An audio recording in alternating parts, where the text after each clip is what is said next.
பிஸ்மில்லாஹிர் ரஹ்மானிர் ரஹீம். ஏக இறைவனின் சாந்தியும் சமாதானமும் நம் அனைவரின் மீது உண்டாவதாக. எல்லா புகழும் இறைவன் ஒருவனுக்கே. நம்ம தினமும் ஒரு இபாதத் பார்த்து வரோம்.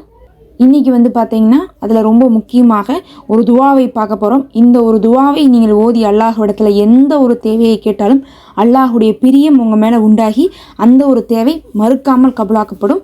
இது நிறைய பேருக்கு தெரியாமல் இருக்குது. அதனால தான் நம்ம இன்றைக்கி இந்த ஒரு துவாவை நம்ம பார்க்க போகிறோம். அந்த துவா தான் அல்லாஹும்ம இன்னி லஹீஃபுன் ஃபகவ்விஃபி ரிலாக்க லுஹுஃபி வஹுது ஹிலல் ஹைரி பினாசியத்தி வஜ்அலில் இஸ்லாம முன்தஹா ரிலாஇ அல்லாஹும்ம இன்னி லஈஃபுன் ஃபகவ்வினி வ இன்னி தலீலுன் வ இஜ்ஜனி வ இன்னி ஃபகீருன் வ அக்னினி யா அர்ஹமர் ராஹிமீன். இதனுடைய அர்த்தம் என்னன்னு பாருங்கள். இந்த அர்த்தத்தை உணர்ந்து நீங்கள் அல்லாஹிடத்துல கேட்டாவே அல்லாஹ் மறுக்கவே மாட்டான். அந்தளவுக்கு ஒரு அற்புதமான அர்த்தம் கொண்டது. யா அல்லாஹ், நிச்சயமாக நான் பலவீனமானவனாக இருக்கிறேன். அல்லாஹிடத்துல நம்ம என்ன சொல்கிறோம்? நம்மளுடைய குறைகளை சொல்கிறோம். நான் பலவீனமாக இருக்கிறேன், உன்னுடைய திருப்தியை கொண்டு என்னை பலப்படுத்து அப்படின்னு நம்ம கேட்குறோம். அல்லாஹ் நாடினால் நம்மளுடைய பலவீனத்தை போக்குவான். நமக்கு எதில் பலவீனம்? உடல் ரீதியாக பலவீனம், மனம் ரீதியாக கவலையில் துன்பத்தில் பலவீனமாக இருக்கும், காசு இல்லாமல் செல்வத்தில் பலவீனமாக இருக்கும். இந்த மாதிரி எத்தனையோ விதமான பலவீனம் இருக்குது. அதை அல்லாஹுடைய திருப்தி கொண்டு பலப்படுத்த சொல்கிறோம். அதே மாதிரி நன்மையின் பக்கம் என் நெற்றி முடியை பிடித்து கொண்டு செல்வாயாக அப்படிங்கிறோம். அல்லாஹிடத்துல என்ன சொல்கிறேன்னா, நான் எல்லா நிலைமையிலும் நன்மை தான் செய்யணும், அதற்கு என் நெற்றி முடியை நீ பிடிச்சு இழுத்துட்டு போ. இன்னும் இஸ்லாத்தை எனது பொருத்தத்தின் எல்லையாக ஆக்குவாயாக.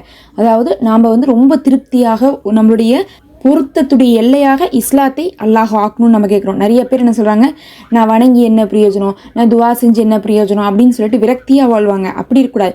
இஸ்லாம் தான் என்னுடைய பொருத்தத்துடைய எல்லையாக இருக்கணும். நான் என்ன செஞ்சாலும் நான் இஸ்லாமியராக இருக்கிறத நினச்சி நான் சந்தோஷப்படணும். நான் அல்லாஹுவை வணங்குறேன், இஸ்லாத்தில் இருக்கிறேன், இந்த மார்க்கம் எனக்கு கிடச்சிருக்குது அப்படிங்கிறத நினச்சி ஒருத்தவங்க சந்தோஷப்படணுன்னா அதுக்கு கூட அல்லாஹுடைய நாட்டம் வேணும். அதுதான் சொல்கிறோம், இஸ்லாத்தை என்னுடைய பொருத்தத்தின் எல்லையாக ஆக்குன்ட்டு. அதுக்கப்புறம் யா அல்லாஹ், நான் பலவீனமானவன், எனக்கு சக்தியை கொடு. நிச்சயமாக நான் கேவலமானவன், எனக்கு கண்ணியத்தை கொடு அப்படிங்கிறோம்.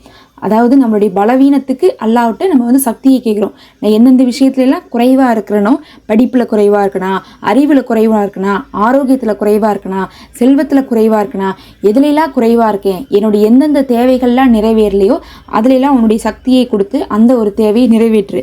அதே மாதிரி நான் கேவலமானவன், நீ தான் எனக்கு கண்ணியத்தை வழங்கணும்.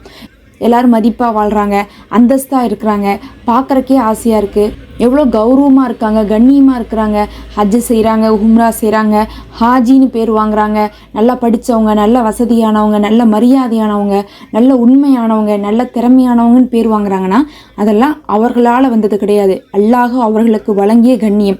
அந்த மாதிரி தான் ஒவ்வொரு நபிமார்களுக்கு அல்லாஹ் கண்ணியம் வழங்கினான், சஹாபாக்களுக்கு அல்லாஹ் கண்ணியம் வழங்கினான். அதே மாதிரி நமக்கும் அல்லாஹ் கண்ணியத்தை வழங்க சொல்லி கேட்குறோம். சுபஹானல்லாஹ். இந்த துவாவில் எப்படியெல்லாம் இருக்குது பாருங்கள் அர்த்தம். இப்படிலாம் நமக்கு கூட கேட்க தெரியாது.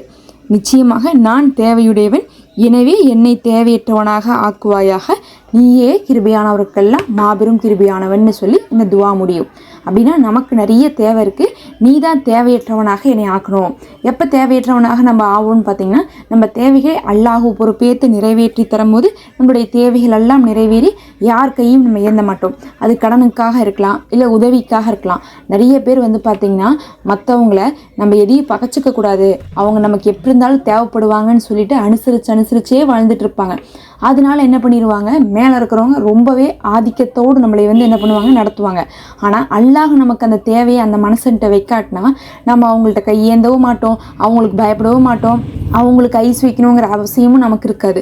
அந்த மாதிரி எண்களை தேவையற்றவனாக ஆக்குன்னு அல்லாட்ட கேட்டுட்டு கடைசியாக நீ தான் கிருபியானவருக்கெல்லாம் மாபெரும் கிருபியானவன் அப்படின்னு சொல்லக்கூடிய யா அர்ஹமர் ராஹிமீன் அப்படின்னு சொல்லக்கூடிய இஸ்மை ஓதி முடிக்கிறோம்.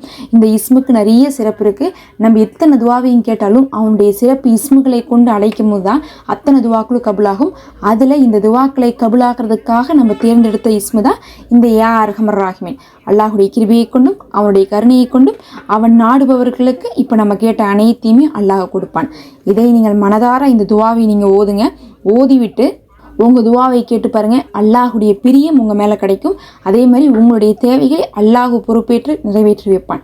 ரொம்ப ஸ்பெஷலான துவா, நிறைய பேருக்கு தெரியாது, அதனால நம்ம இப்போ போட்டிருக்கோம். நீங்கள் அப்படியே ஸ்க்ரீன்ஷாட் எடுத்து வச்சுக்கோங்க. எடுத்து வச்சு இதை அப்படியே ஓதிவாங்க. அல்லாஹ்வே போதுமானவன். அஸ்ஸலாமு அலைக்கும். மறக்காமல் சப்ஸ்கிரைப் பண்ணிக்கோங்க.